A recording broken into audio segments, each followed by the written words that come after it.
તો guys mummy કંઈક બનાવી રહ્યા છે. દાળ ઢોકળી બનાવવાની. તમે શું કરો છો? દાળ ઢોકળી બનાવીને મોડું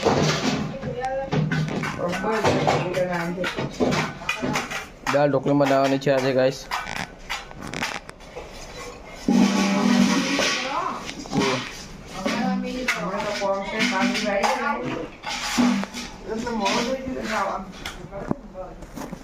તો ખરાબ બપોરે મેં પહોંચ્યું એવો ગાઈસ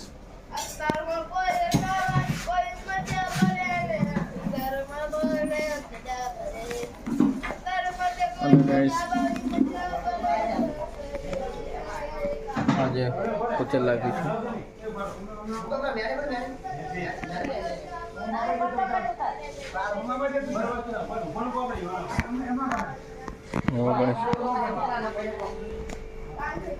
તો ગાઈસ આપણે આટલો સુધી બ્લોગ પૂરો કરીએ છીએ. મળીશું બીજા બ્લોગમાં.